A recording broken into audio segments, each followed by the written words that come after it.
Welcome back to Little Minds Big Talks. I'm Kaylee. I'm Andrew. I'm Suki. And I'm Jesse. Today we're talking about something that affects all elementary students, recess. I'm talking tattling, name-calling, and dealing with kids that we're friends with and kids that we're not friends with. That's right. It's important to know when we should speak up and when we should try to solve a problem on our own. Let's start with tattling. What's the difference between tattling and telling? I think tattling is like if someone is in danger or getting hurt or getting picked on. But tattling is when it's something small, like...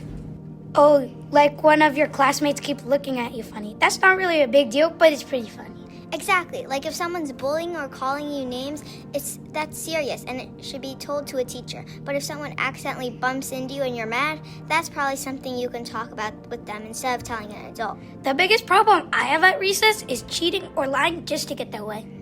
Okay, let's think of our listeners because I'm sure other kids have similar problems. What should we do if that happens to us? Well, I would just tell them to stop, and if they don't stop, I would leave the game and play something else. What if they call you a rage quitter?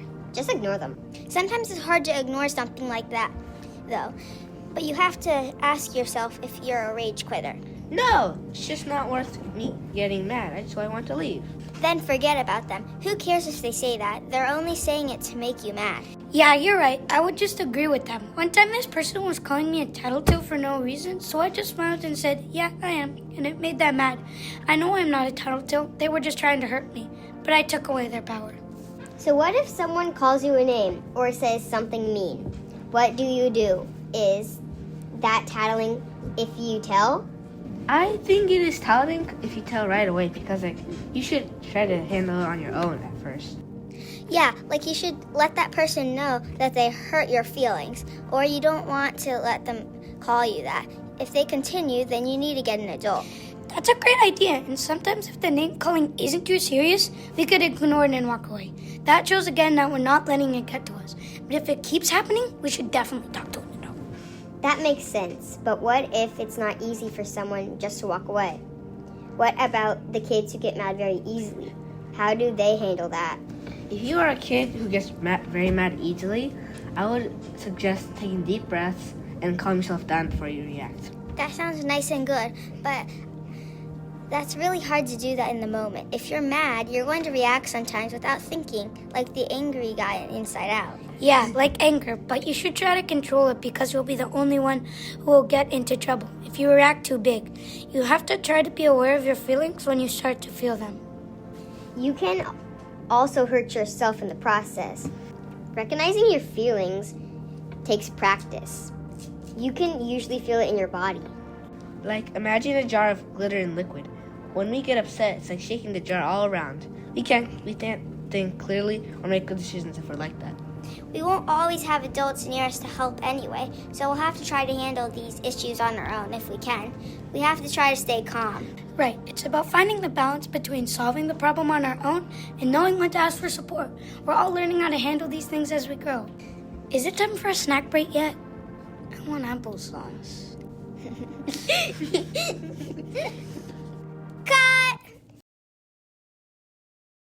Get your applesauce away from my microphone. Got it. No, don't need it. So great, whether it's talking through problems with friends, handling name calling, or knowing when it's time to get help from an adult, it's important to remember that we all make mistakes, but we could also learn from them and make better choices next time. I don't even like applesauce. I like orange Doritos better. Oh my gosh, Jesse, focus. And hey, it's okay to have disagreements sometimes. It's part of learning how to be good friends and understanding each other better.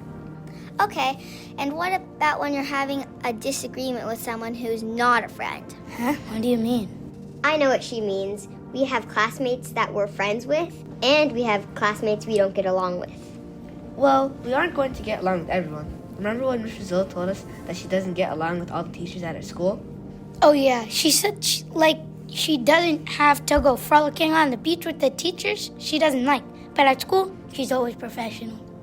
Yeah, we should never be able to tell who she gets along with and who she doesn't. She always says we have to learn how to coexist.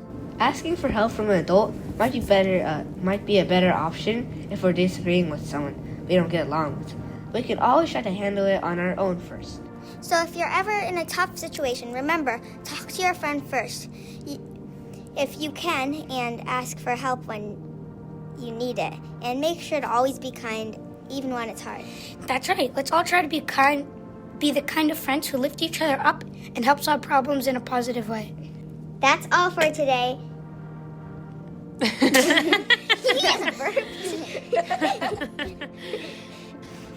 That's all for... Chewy. Okay. I can't control what I sneeze. She burped. No. That's all for today's episodes of Little Minds Big Talks. Thanks for listening, and we hope these tips help you next time you're facing a tough situation at school or recess. Next time, we'll talk about how to figure out if you need an adult to help you solve a problem, or if you can handle it on your own. Thanks for listening, and remember, little hearts can make a big difference. So spread kindness and stay curious and strive to make the world a better place, one conversation at a time. Bye!